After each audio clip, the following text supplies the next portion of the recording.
আজকে আপনাদের বানিয়ে দেখাবো আলুর স্টিক, যেটা খেতে অনেক বেশি মজা। হ্যালো এভরিওয়ান, আসসালামু আলাইকুম, welcome back to my page. তো চলুন শুরু করি। প্রথমে এখানে নিয়ে নেওয়া হয়েছে আলু। এখন এটাকে এরকম গোল গোল করে পাতলা করে কেটে নিতে হবে। এখন এগুলাকে ভালো মতো স্টিকের মধ্যে ঢুকিয়ে নিতে হবে।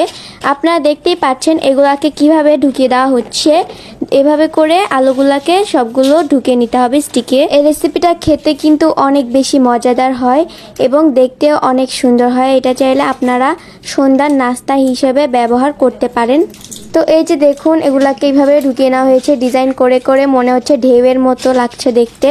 তো সবগুলোকে ঢুকিয়ে নেওয়া হয়েছে স্টিকের মধ্যে। এগুলা দেখতে অনেক সুন্দর লাগছে। এখন এগুলার মধ্যে দিতে হবে এই যে বিস্কিটের গুঁড়া। এটার মধ্যে অনেক মশলা মিশানো আছে। তো এটা এবং এর মধ্যে দিয়ে দেওয়া হয়েছে লবণ, হলুদের গুঁড়া, মরিচের গুঁড়া, সাথে জিরার গুঁড়া। তারপর এগুলাকে ভালো মতো মিশিয়ে নিতে হবে, সাথে একটু হালকা পানিও দিতে হবে। দেখুন এটা কেমন লাগছে দেখতে। এখন চুলাতে একটি ফ্রাই প্যান বসিয়ে দিতে হবে। তার মধ্যে দিয়ে দিতে হবে পরিমাণ মতো তেল। তেলটা গরম হয়ে গেলে সে বিস্কুটের গুঁড়ার মিশ্রণের মধ্যে আলুর স্টিকগুলা চুবিয়ে চুবিয়ে এইভাবে গরম তেলে ছেড়ে দিতে হবে এবং সুন্দর করে লালচে এগুলাকে লাল লাল করে সুন্দর করে তেলের মধ্যে ভেজে নিতে হবে। এগুলা দেখতে অনেক সুন্দর লাগছে এবং খেতেও অনেক মজা লাগছিল।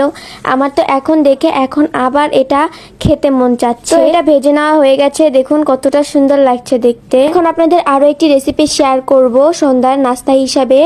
এখন এখানে 2টা ডিম ভেঙে নেওয়া হচ্ছে রেসিপির জন্য। রেসিপিটি ডিম এবং আলু দিয়ে তৈরি করতে হবে। তো দেখতেই পাচ্ছেন ডিম ভেঙে নেওয়া হয়েছে। এখন দিতে হবে লবণ। দেওয়ার পর ভালো মতো ডিমটাকে ফেটিয়ে নিতে হবে এভাবে চামচ দিয়ে নেড়ে নেড়ে।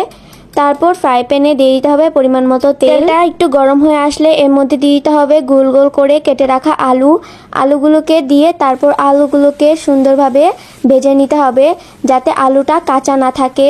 যদি আলুটা কাঁচা থাকে তাহলে রেসিপি বানানোর পরও কিন্তু এটা কাঁচাই থাকবে। এটাকে সুন্দর করে ভেজে নেওয়া হয়ে গেলে যে ডিমটা আমরা ফাটিয়ে রেখেছিলাম সেটাকে আলুর উপর দিয়ে এভাবে ঢেলে দিতে হবে। আলুর উপরে ডিমটাকে এভাবে ঢেলে দেওয়ার পর এখন এটাকে ঢাকনা দিয়ে দিতে হবে। এটাকে ঢাকনা দিয়ে কিছুক্ষণ রেখে দিতে হবে। তার ফাঁকে একটা ডিম ভাজার জন্য এখানে প্রস্তুতি নেওয়া হচ্ছে। তো এখানে হচ্ছে এই ডিমটা কিন্তু প্রায় রেডি হয়ে গেছে। দেখুন কতটা সুন্দর লাগছে এটাকে দেখতে। এখন এটাকে হচ্ছে উল্টে দিতে হবে। এখন ডিমটাকে উল্টে দেওয়া হয়েছে। তারপর এটাকে একটা প্লেটে সার্ভ করে নিতে হবে। একটু আগে যে ডিমটাকে হচ্ছে ভাজার প্রস্তুতি করা হচ্ছিল সেটাকেও এখন ভেজে নেওয়া হয়েছে, দেখতেই পাচ্ছেন। তো আজকের রেসিপিগুলো আপনাদের কাছে কেমন লেগেছে সেটা কিন্তু অবশ্যই কমেন্ট বক্সে কমেন্ট করে জানাতে ভুলবেন না। আর রেসিপিটি ভালো লাগলে লাইক কমেন্ট শেয়ার করে পেজটি ফলো দিয়ে রাখবেন নতুন নতুন রেসিপি পাওয়ার জন্য। তো আজকের মতো এখানেই বিদায় নিচ্ছি। সবাই ভালো থাকবেন, সুস্থ থাকবেন। আসসালামু আলাইকুম, আল্লাহ হাফেজ।